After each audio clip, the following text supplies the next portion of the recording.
this is a very exciting, shall we say, moment for me, or at least a beginning in terms of being able to discuss with you something that I think is of such great importance to us as African people, particularly those of us in the diaspora. As you know, over time, in the last 500 years, we've been disconnected from our roots. We've been disconnected from who we have been. We came to this so-called new world with nothing, but only our memories in terms of who we were and what we were. And over a period of time, to a very large extent, that was beaten out of us. We were dehumanized in the process.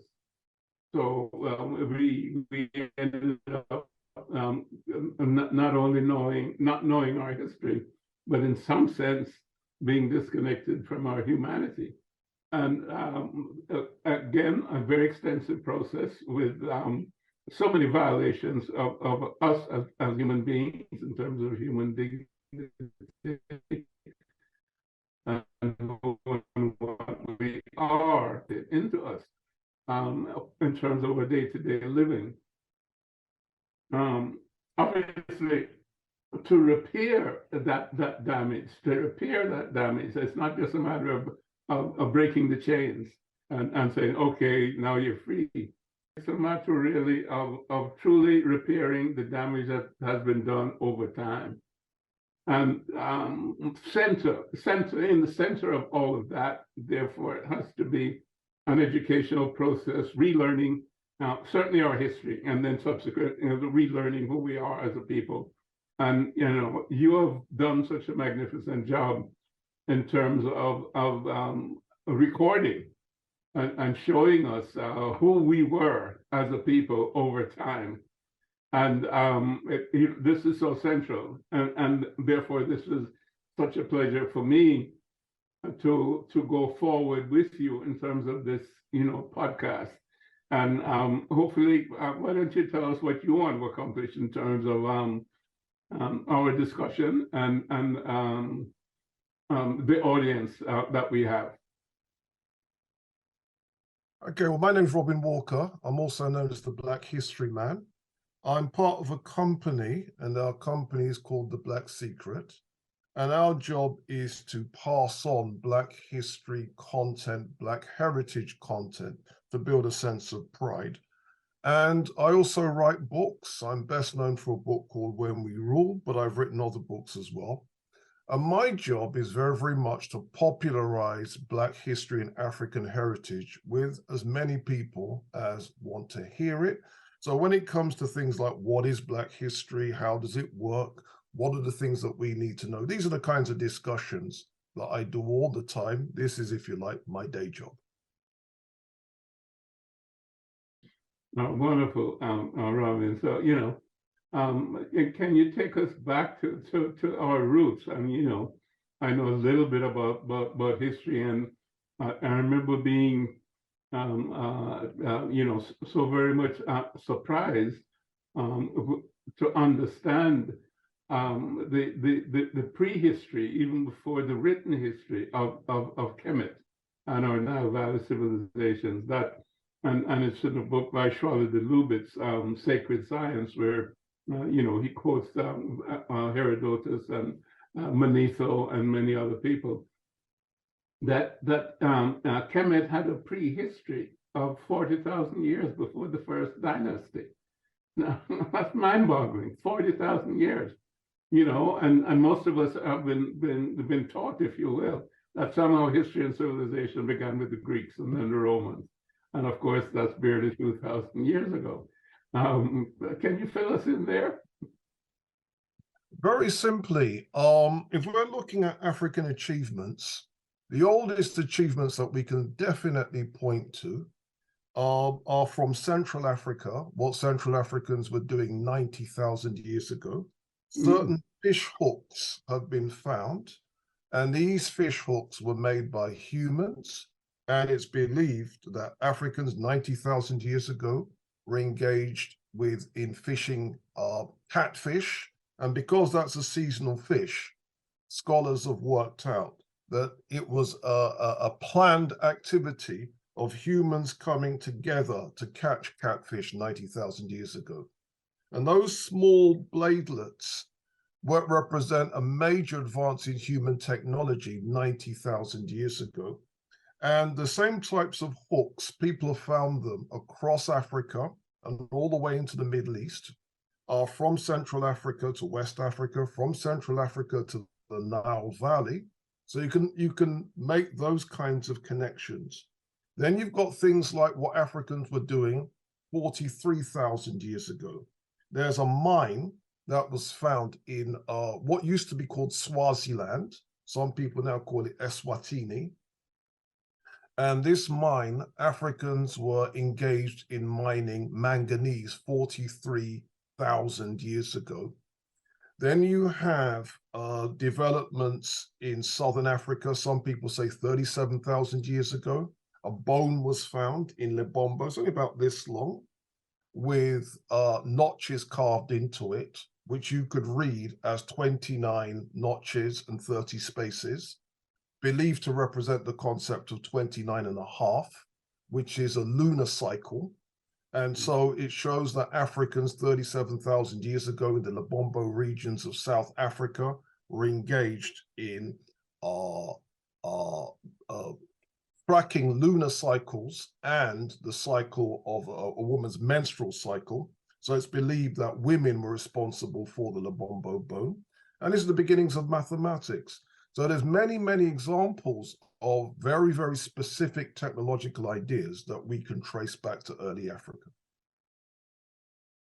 Greetings, my name is Robin Walker. I'm also known as the Black History Man. I am perhaps best known for my 2006 book, When We Ruled. Based on this book, I'm launching a new online history course aimed at you, the adults. You could be a parent, you could be a teacher, a mechanic, cleaner, professionals, care workers, security guards, taxi drivers, kitchen workers, entrepreneurs, tech heads, lawyers, all of you. We want people from all over the world to be empowered by our content. We want you to gain mastery over your history and heritage. And you can do this by subscribing to our course. Click on the link to get this powerful, life-changing material. That's wonderful in and of itself. I think another thing that's important for us to point out, because to me again it's important for me as a person in terms of validating my own humanity, is that 200,000 years ago, Homo sapiens began in Africa, you know, whether it was with that lady in Ethiopia or further south, but certainly the anthropologists and the archaeologists have shown us this. And I think it's also important for people to understand, since Homo sapiens arose 200,000 years ago, it's in, let's say, northeastern Africa, if you will, or perhaps further south, Homo sapiens migrated not only across Africa, but around the world. And, you know, we are therefore the original people, and all other people come from us. And I say this, and I think it's of extreme importance to us, because, and again, there's genetic evidence to substantiate what we're talking about. There's one human species. But historically, what has happened with the distortion of history and certain assumptions by Europeans, different races have been identified as if to say we are from a different species. And you know, certainly I wish you would talk to that in terms of the beginning of humanity in Africa.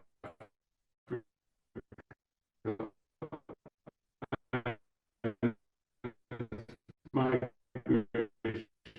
around the there were scholars at the University of California, Berkeley, and they were the ones that discovered mitochondrial DNA. And then what they found was if you trace DNA, so you could trace it to find out who's descended from who, or you could find out who is ancestral to who. And the idea was then discovered that all humans are traceable to an African ancestress. And some of the books have tried to nickname her Eve, but that is really using a biblical name and sneaking that biblical name through the back door. And so a lot of scholars have said, no, well, it can't be Eve. Come on, let's be sensible here. But the paper came out, it was called Mitochondrial DNA in Human Evolution. And this was a paper that came out in 1987. And then from there, scholars have become more and more sure that indeed all humans are traceable to African ancestors. And the DNA evidence is very, very important. The other part of the story, of course, is when did people of non-African appearance appear? And it was originally thought that non-African appearances go back hundreds of thousands of years. And then the scholars have revised that to 20,000 years. And now they're actually revising it to less than 10,000 years. Mm. And so the genes responsible for skin lightening did not appear until the last 10,000 years. And so one time, every human on the planet Earth who was a Homo sapiens was indeed African complexioned. And so that means essentially that Black history isn't just Africa, it's also those Black people that left Africa and maintained their complexions before those complexions were altered by the presence of the skin lightening genes that appeared beginning 10,000 years ago. I think basically what you're saying is that African history is human history. And we definitely have to look at it from that perspective. And that's a perspective that, shall we say, is novel, in that the Europeans who have dominated the world to a large extent for the last 2,000 years, but certainly for the last 500 years. And then, of course, we know since the 1840s and so on and so forth, they've rewritten history. And you know, Martin Bernal has told us a lot about that in his books, whereby the ancient model, as he called it, was revised to give you this new European model, which came about in the late 18th century and 19th century in the universities of Europe, to justify the slave trade and to justify the barbarity against African people. So all of the previous history that had been recorded, again, by people like Herodotus and Manetho and Seychelles and so on, that went out the window. And this new revised version took front and center, as well as this whole business of language, as if to say language and written words started anywhere else but in Africa with the original people, and the whole business of science and civilization, again, all removed from Africa and placed in Greece and in Rome. As a matter of fact, whatever was attributed to Egypt, it was felt that Egypt somehow was not part of Africa. Egypt was either inhabited by people from outer space, or from Atlantis, or from Lemuria. I mean, could you speak to all of that obfuscation of the reality of history, of our history, and of course the history of the world, because it's turned the world upside down? What you said there is very, very powerful, and to chew it off, it would take a long time to chew it up. But I'll give you a hint. I don't entirely agree with Bernal. You see, Bernard says at one time there was an ancient model, and then it was replaced by an Aryan model. My research says that while some of that happened, that wasn't the only thing that did happen. There were always scholars around that told the truth, but those scholars have been sidelined. And how European scholars have got away with sidelining it is really, really interesting.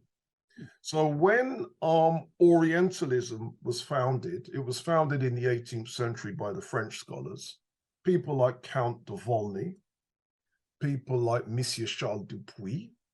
When those scholars came around, they admitted freely that ancient Africans, they called ancient Africans Ethiopians, they made it quite clear that Ethiopians are the people that started civilization and that these people were black-skinned and woolly-haired. They made that absolutely clear. When Egyptology was born, it was born, now Orientalism now split into Egyptology, it's split into Assyriology, and it's split into anthropology. And then you had the Egyptologists led by Jean-Francois Champollion, the first Egyptologist. He makes it quite clear, if you want to see the descendants of the ancient Egyptians, go to the Nubian populations. He calls them present-day inhabitants of Nubia, and not to the Copts. And so in Egypt, you've got the Copts, who their language is closest to the ancient Egyptian, but they're actually very, very mixed. But you've also got the Nubians as well, and the Nubians are largely black. And Champollion said it's the Nubians you should be looking to if you want to find the descendants of the ancient Egyptians. Now, the result is Champollion's work has never been translated out of the French into the English. So that was how they dealt with him. And the only way that we know that Champollion said that is because Diop quotes it, and because Diop's book has now been translated into English, we now know that that's what Champollion said. Then you had Assyriology. Assyriology is now the study of the Middle East, Sumer, Elam, Akkadian, Babylonia, Chaldea. And the father of that discipline is General Sir Henry Rawlinson. And I've got his stuff. And it's all quotable. He says the first inhabitants were Cushites. And then he says what he means negative. Yeah. And so when it came to who the Sumerians were, General Sir Henry Rawlinson, the father of the discipline, he made it clear. And what's then happened is, of course, none of his stuff has been reprinted since the 19th century. So that's how they dealt with him. Then you had now the birth of physical anthropology, and physical anthropology now came out with people like, what's his name? Researches into the physical history of man. Not Petrie? It wasn't Petrie. This was before Petrie. Researches into the physical history of man. James Howells Pritchard. Okay. Pritchard. Not only does he say the human race is of Negro origin, he says, and I'm quoting now, and I know of no other argument from the other side. Wow. Yeah. And Pritchard, he goes into ancient Egypt. As far as he's concerned, they're Negroes. He goes into ancient India. They're also Negroes. The book is a bombshell. And the book came out in 1813, I seem to remember. And so what then happened is so scholars had to find a way of dealing with Champollion. Simple. Don't translate the stuff. They had to find a way of dealing with Rawlinson. Simple. Don't reprint the stuff. And they were able to do this so that they could fabricate what Bernal calls the Aryan model. But it wasn't because scholars at the University of Germany won the argument. They never won the argument. All they did was bury the original stuff. And so what happens is then they were able to create a lie that says, if you want to learn Black history, don't read any of the 19th century stuff, it's all racist. On the contrary, the 19th century stuff tells a lot more truth than the 20th century stuff. As a thank you for visiting our website, we are giving you a free copy of our exclusive 100 Black History Facts, which is in fact a taster of our course content. Make sure you leave your email address and we will send it right to you. We hope it inspires you to dig deeper into your history and heritage. It's a pattern that repeats itself. Currently, as you know, there are Arabs in Egypt who are claiming that Egyptian civilization is theirs. And as you know, what's his name, DeSantis in Florida here in the United States is saying that don't read anything about Black people because that's not relevant. So what happened in the 18th century, 19th century, et cetera, is going on in the 21st century. Absolutely true. Absolutely true. Yeah, let me say something about that. I've heard that there are some Arab Egyptians wanting to do a lawsuit against Shonda Rhimes, something to do with they're upset about the portrayal of Cleopatra. Yes. And what I say to those Arab Egyptians, if you're watching this, bring it on. Bring it on. You're going to lose. Are people pretending to be ancient Egyptians when they set foot in that country December 639 AD, pretending to be ancient Egyptians? Not even BC, AD. And that's so well documented. I can't imagine why they're trying to, well, I shouldn't say that because then you have the mindset of the DeSantis, as if to say, slavery didn't happen, Black history, the history of Black people doesn't matter, you just throw it out the window and you recreate your own truth. And this is the whole thing with the mindset, as my dad said, we have to liberate our minds from mental slavery because, while others will help you free the body, you can break the chains, but unless you break the chains around your mind, you're still going to be enslaved by a process that has been enslaving your minds, for centuries. And in doing that, it's also altered the course of civilization, their civilization, in a sense, which has become dominant because it's so far away from the truth. And now anytime something is shall we say, discovered, it's as if to say it's something new and it was never there before. When, so many of the ancient civilizations did all these things, millennia before, whether it's in Africa or in India or in Asia and China and so on. And so we have this distortion. And I think that is what is destroying the world and leading it astray.